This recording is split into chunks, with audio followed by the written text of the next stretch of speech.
For India, yes, I think I expected more from him.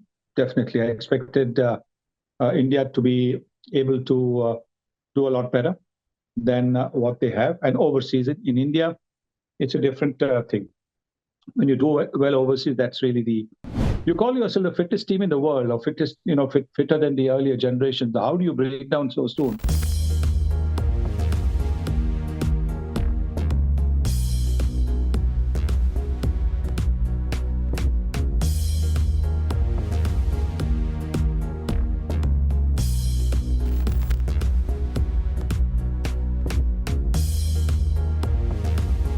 Well, just look at that. No impressive player in the team, and yet we won. So that's something, isn't it?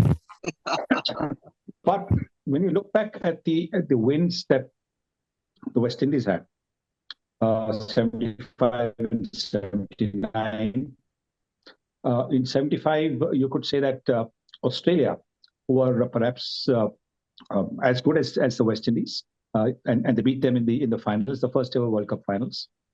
But after that, they were the dominant team, and so you could say that beating teams less dominant than you, less good than you, what's the big deal?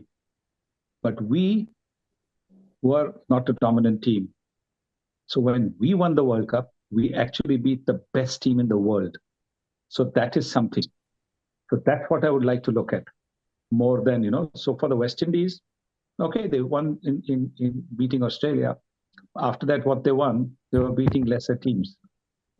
A lesser team like India beat a better team like West Indies.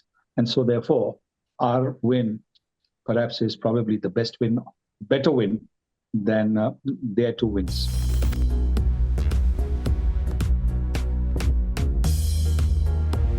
If batters are making the same mistakes over and over again, then you're going to ask, what has happened with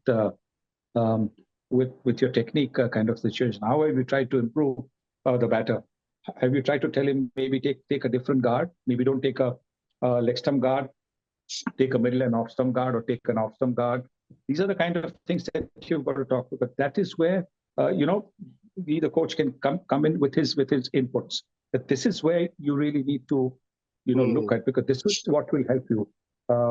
I remember once calling Viru out of the blue, Virendra Sehwag, and I told him, I said, Viru, he hadn't been scoring a few runs. I said, Viru, just try and take off stump guard. And he said, why, Sunny Bhai? I said, because look, as it is, you're not one for great footwork. But what is happening is sometimes when you're getting out, you're reaching out for the delivery, and it is making it difficult for you.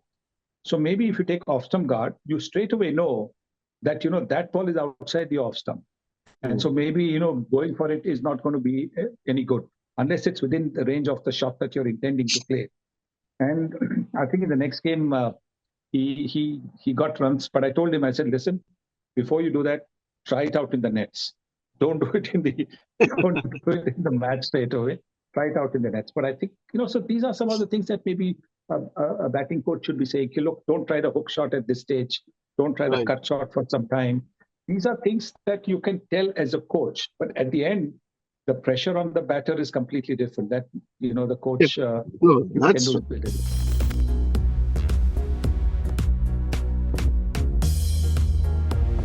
Gone are the days where a captain was appointed for every series. Gone are the days where, after every series, there used to be a meeting of the selection committee to take stock of the situation and then appoint a captain. Then the captain was after that, was co-opted onto the selection committee. Captain was co-opted without a vote, of course. But then he would sit with the selection committee to pick the 14, 15 for the next game. Today, that doesn't happen. Today, I don't think, for example, when the team to the West Indies was announced after what happened in the WTC, I do not think that the selection committee actually met to sort of discuss what happened at the WTC. I don't know.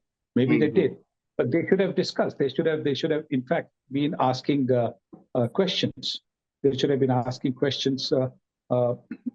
why did you field first? Okay, that was explained at the toss that it's overcast and we thought this thing happened, whatever. The question should have been after that. Did you not know about Travis Head's weakness against the short ball? Why was the bouncer employed only after 70 runs when he was 70, 80 run? The moment he came into bat in the commentary box, we had Ricky Ponting saying, bounce him, before he had even taken first ball. Before he had played one ball, Ricky Ponting in our commentary box, bounce him. I mean, if the world seemed to know about it, or mind you, if I was in the com box, I would never tell another person about an Indian player's weakness. I would not do that. But I'm just saying, but it was there. So everybody knew about it, but we didn't try. Now, this is where maybe the selection committee should be calling, both the coach and the captain and saying, hello, what happened? Can you please explain to us, why this was not done? What was the reasoning behind it? That kind of thing doesn't happen. The captain is, whether you win or lose, the captain knows that he is going to be there. I mean, this is not a recent case, mind you. This has been happening since, I think, 2011. That, we've had results where we've been, wiped out in a test series, 0-4, 0-4. Captain hasn't changed. So the accountability factor has to be, where you tell the captain, sorry, buddy, you're not doing a job. You've got a fantastic record here and there, but if you're not doing the job, maybe we should look at somebody else. But that's not what's happening.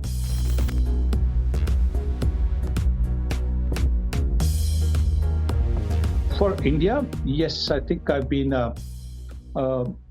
I expected more from him. Definitely, I expected India to be able to do a lot better than what they have. And overseas, in India, it's a different thing. When you do well overseas, that's really the test.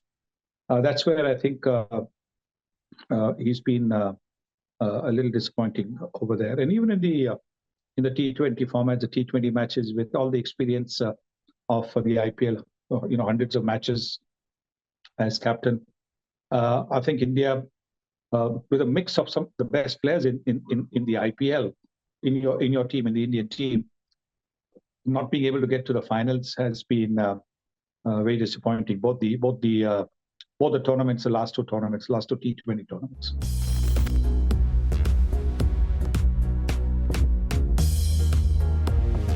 What kind of a preparation are we talking about? Now they've gone to the West Indies. Okay, you have the World Test Championship example in front of you. Very fresh, very, very, very fresh. You've gone to the West Indies. Are you playing any matches? You're not playing any matches. So what's just this talk about, 25 days? You lost. If you genuinely mean it, then go 25 days before for the world for the West Indies tour. Why is the West Indies tour not important? Why is the World Test Championship important? Then you go there. Okay, not 25 days. Go even 15 days before. Play 2 warm-up matches. You do not want to play warm-up matches.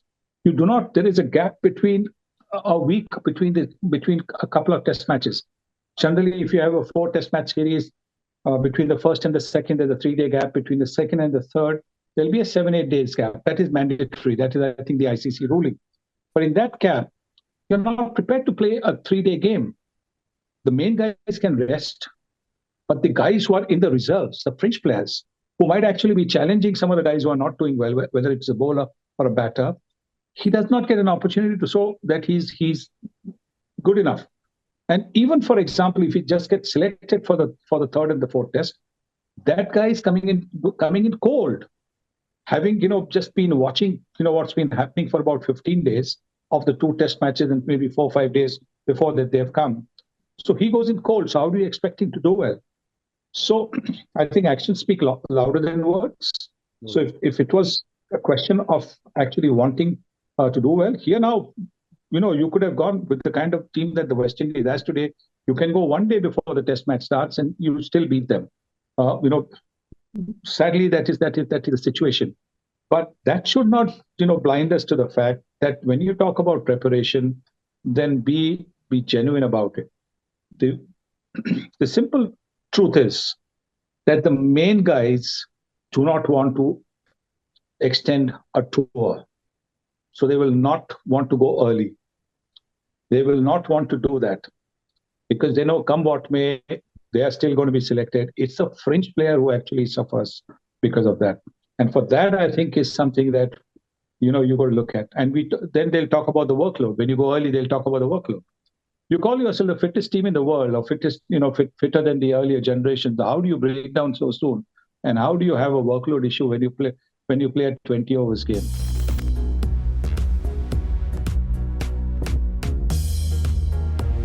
I've been fortunate in the sense that I don't do commentary other than what involves India and or the World Cup. So it's not like a 12-month a year thing for me. It's pretty seasonal, excepting of course when there are World Cups or Asia Cups when it's a little extra added. So it hasn't been, and because I enjoy it, it hasn't been an issue at all. And yes, I think you mentioned Richie Benaud. Richie Benaud is a role model. Richie was absolutely fantastic in my first real sort of commentary stint in England way back in 1990. I asked him for tips on how to go about commentary because it was my first time, and he gave me some unbelievable tips, about how to hold the mic, how to keep your hand always on top of the mic, because even if you're turning around and asking for it, can I get a cup of coffee or something, that can sometimes go on air. So things also that keep the mic down. He said that, look, you will always, he said, you will always be a color commentator. You will not be a ball by ball commentator. So as the color commentator, you keep your mic down. It gives you those, few seconds to think of what you got to say.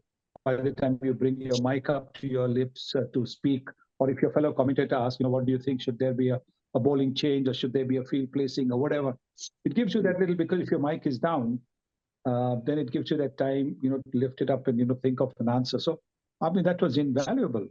And I'll never forget, there was one, an unbelievable instance of how it's important to let the picture speak rather than you speaking, was when Graham Gooch got a 100. That was my first test as commentator as well. Okay. And when Gucci got to a 100, Richie and I were doing commentary, I think, at that stage.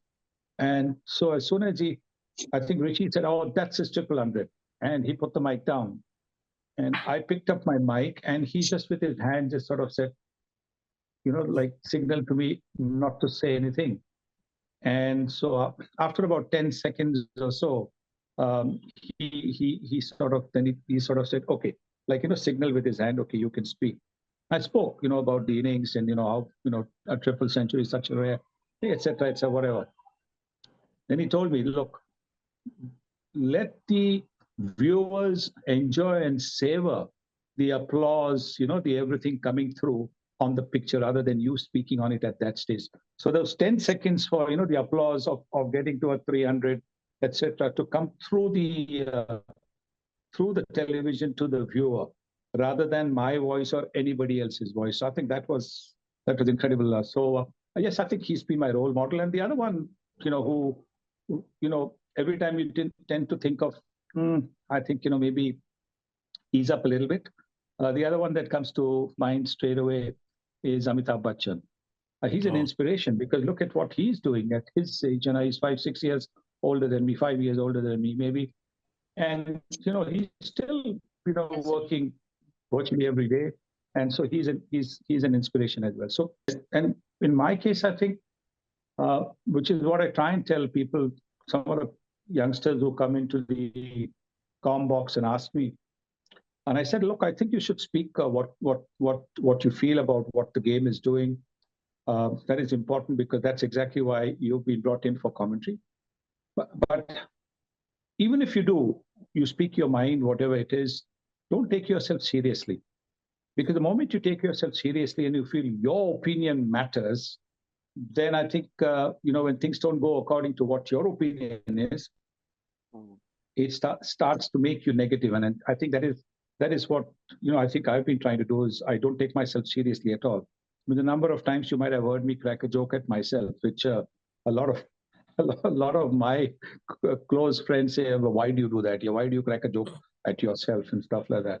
But that's because I don't take myself, seriously. I just go out there to enjoy myself